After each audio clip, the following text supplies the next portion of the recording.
Hall of Fame, soon-to-be Dallas Mavericks legend Dirk Nowitzki. Good afternoon, sir. How's it going, guys? Man, we are doing great, Dirk. I got a huge favor for you. Today is my co-host Kevin Hagelin's birthday today. It's also my mom's birthday. Is there any way that we can get birthday shout-outs for Kevin and Corey's mom? Hey, Kevin and Corey's mom, happy birthday. I would love to sing, but you don't want to hear me sing, so all the best. Enjoy your day. I don't know. Yes. I heard you sing once before. It was pretty amazing. Magnificent. So thank you very, very much for that. That is tremendous. Now, I know we got basketball stuff to get to, but I want to talk about the Dirk Nowitzki Pro Celebrity Tennis Classic, which is rolling back into the Metroplex this weekend coming up. How excited are you for this? And have you seen the Netflix documentary talking about Marty Fish and Andy Roddick, since they're both going to be there? I have, and it was fantastic. And as you know, I'm a big tennis fan, grew up playing, grew up watching it, and I didn't even know some of these details that they had lived together and trained together. That had slipped my mind. So it was a super cool documentary. And I'm very excited to bring it back. Obviously, we had to take. We couldn't have it for 2 years now. This is our fifth year having it, and the support has been incredible, though, from the sponsors and the celebrities are flying in, whether it's Ben Stiller and Roddick, and like you said, Fish is playing. Nashi's coming in.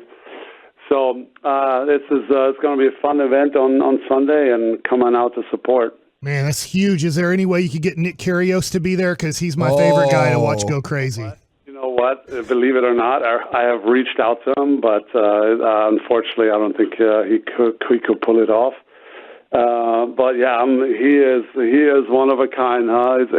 It's never boring watching him play, whether it's the between the legs or the serve from underhand. I mean, this guy is something else. So fun to watch. Is there any point in your playing tennis that you had a Nick Kyrgios moment? You know, I think we're a little different personalities, to say the least. That's why, they always say opposites attract. I love watching him play. So skilled and such a great touch. But obviously, sometimes going a little overboard. But yeah, he's one of a kind.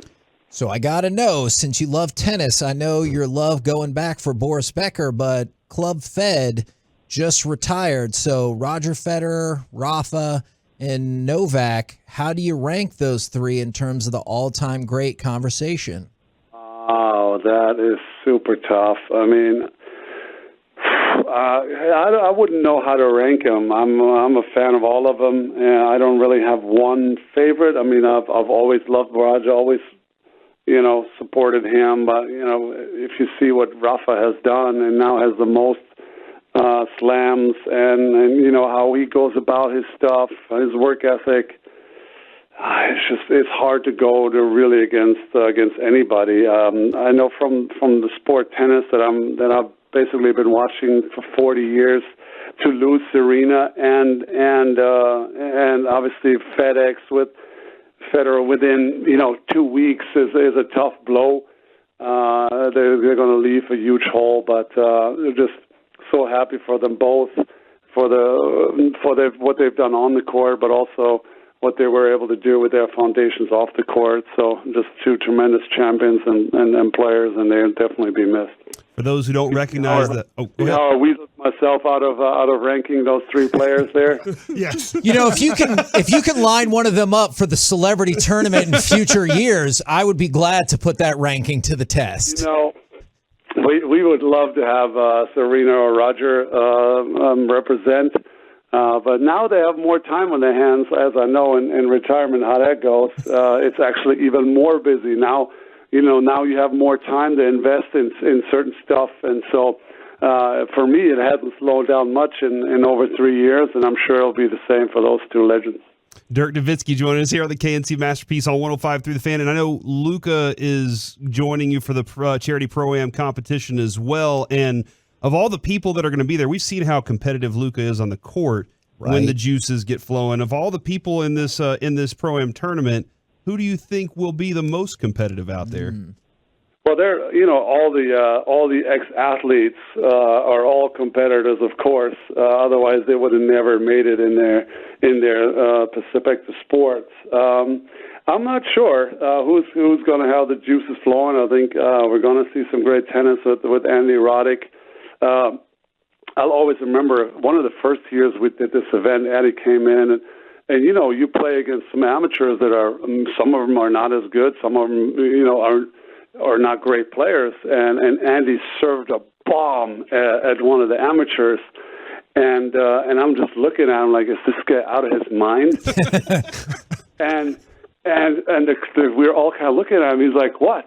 That's how I play, and we were all dying laughing. Obviously, he's got this strong personality, and he's kind of funny, but he's serious about it. So you never really know, is he joking or is he serious?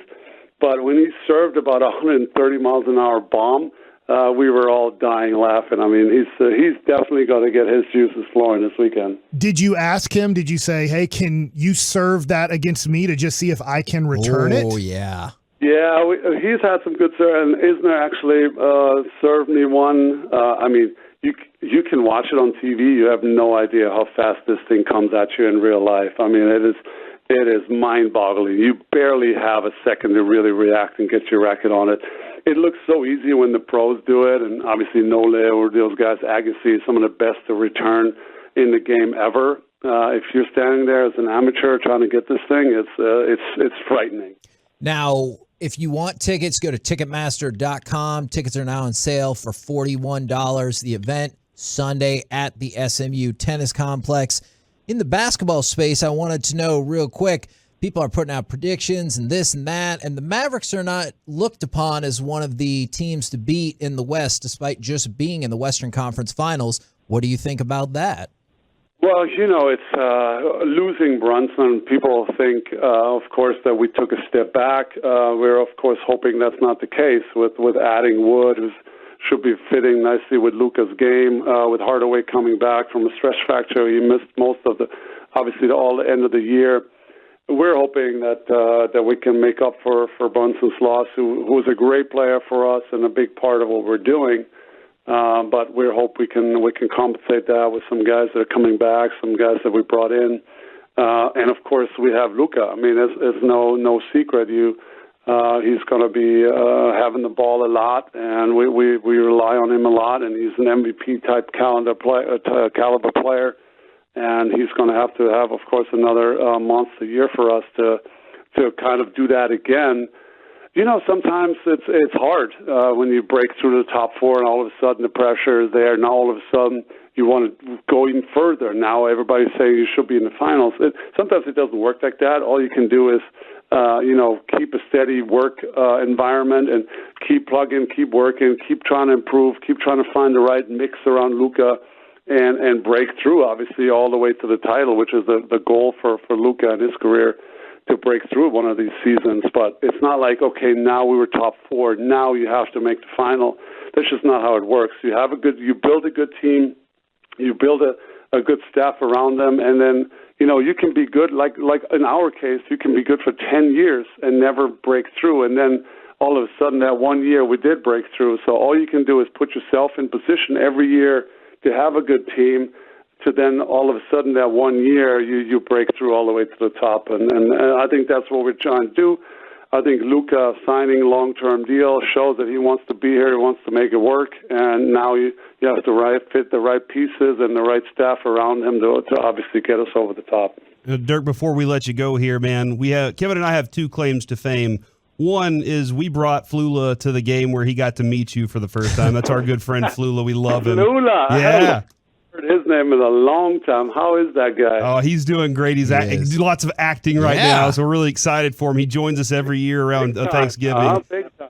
Big time. The other one is Kevin, my co-host, claims that he can defeat a kangaroo at a tennis match, and I was wondering if next year you could help us set that up for your match where Kevin plays a kangaroo. A kangaroo? I'm not sure we can get one of those.